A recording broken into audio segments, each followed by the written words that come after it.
In this video, we're going to have a look at what evaluation contexts are in Power BI. We're going to look at the two types of evaluation contexts, filter contexts and row contexts. And hopefully by the end of the video, you will have a bit more understanding of what these mean. All of that and more. So without further ado, let's get started.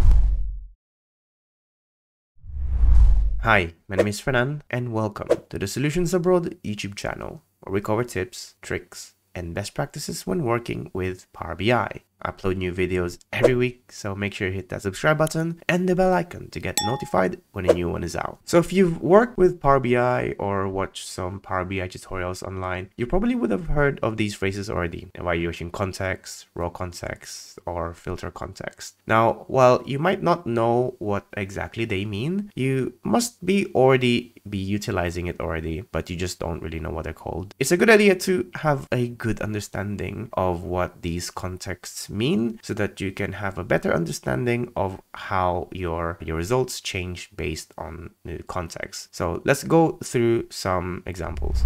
So let's start with the evaluation context, which is essentially a means to change the results of a calculation based on the context that it's in. So for example, here in our Power BI reports, I've already imported a few data tables for the Northwind Sales, which is a fictional company that sells grocery goods internationally. The key thing is that they have some sales information here, like if we go to the order details, some information about the products, the orders, and which products were ordered, as well as the unit price and quantity for each of those products within those orders. I've created a total sales measure here, which simply multiplies the unit price and quantity within the order details table. Now, if I drag that total sales measure into let's say a table here in our visual, you'll see that it just simply gives us the total sales for all of those orders in all of those products. So pretty simple.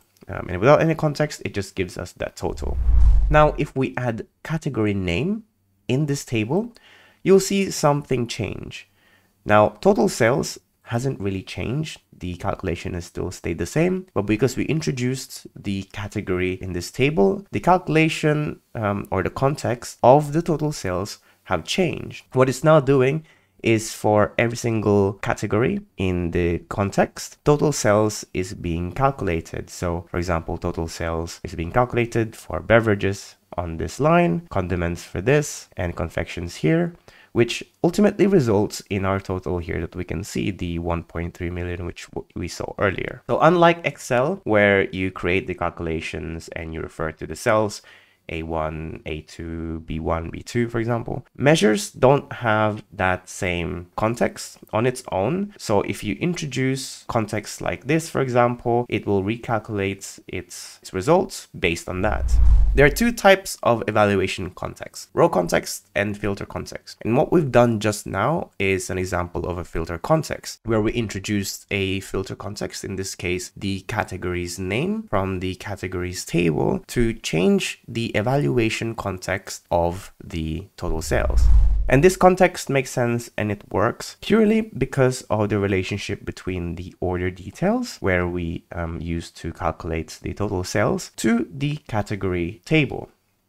So if we look at the model here, you'll see that between categories and order details, there is a relationship, not directly, but indirectly through the products, and then towards the order details like this. So when we introduced the category column into the context of total sales for every single category, what it's done is it's filtered that category. So for example, beverages, it's filtered to just look at that category, and then it flows that filter to say, okay, just give me those products that belong to the beverages category. And then what it's done is it's flowed that filter towards order details to only give us the total sales for those products in those categories. So that's pretty much how that filter context change works. Filter context can also be applied in different ways, and it can be applied in combination of those other filter contexts. One way that you can introduce a filter context is by cross-filtering or cross-highlighting from other visuals. So for example, if you add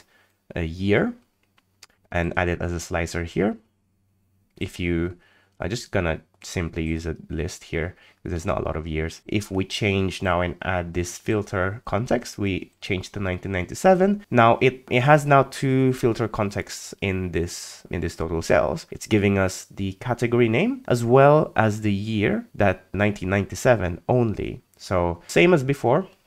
If we go back to the relationship here, there is a relationship that flows from the calendar table where the year column is towards order details. So what it does is it filters from year here to only give us those within that order date, and then ultimately just gives us those orders from the order details table.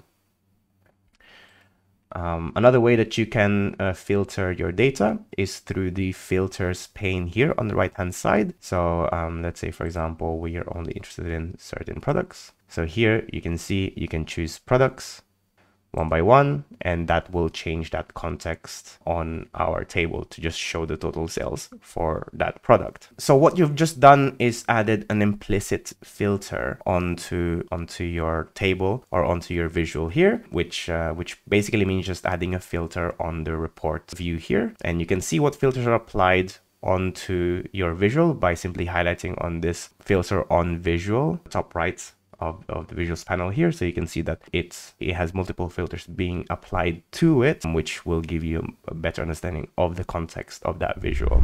Within DAX, you can also use something called the calculate function to explicitly add filter context onto your calculations and measures directly, as opposed to adding it implicitly within your reports. So, and don't get confused about explicit or implicit. It's not really the topic of this video, but if you want to learn more about what these mean, I cover them in a separate video. So check that out if you haven't yet.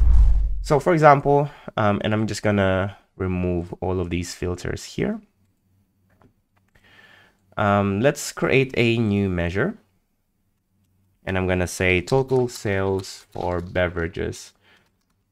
So we want this calculation to only calculate total sales if the product is beverages. So what we're going to do is we're going to start with a calculate. It needs two things.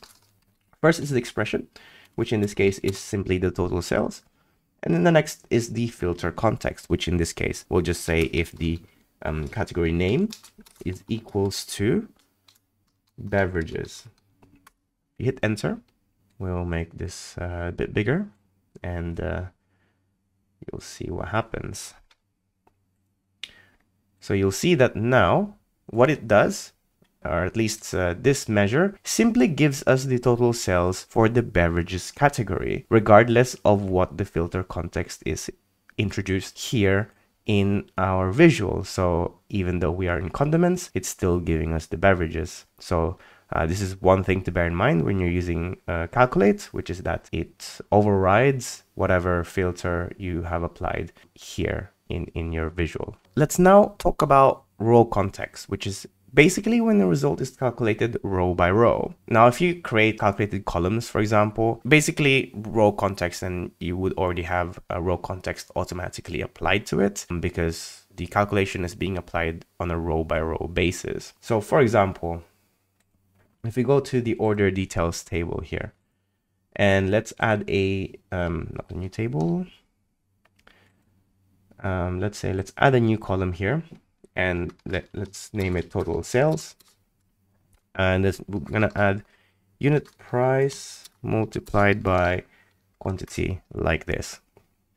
Now you'll see that how we've done it here is total sales. The calculation is the same, but for each of these rows, the calculation or the result of that calculation is different. And that's because we have a row context, which is in this table. So for this row, for example, it knows to get the total sales by multiplying this number by this number. For this row, multiply this number to this number. Measures, on the other hand, work a little bit differently than the calculated columns because they don't have row context by default. And this means that without any filter context, it doesn't really know which values to calculate, unlike calculated columns. So for example, if you try to create total sales like this as a measure, it won't work. If we create a new measure here,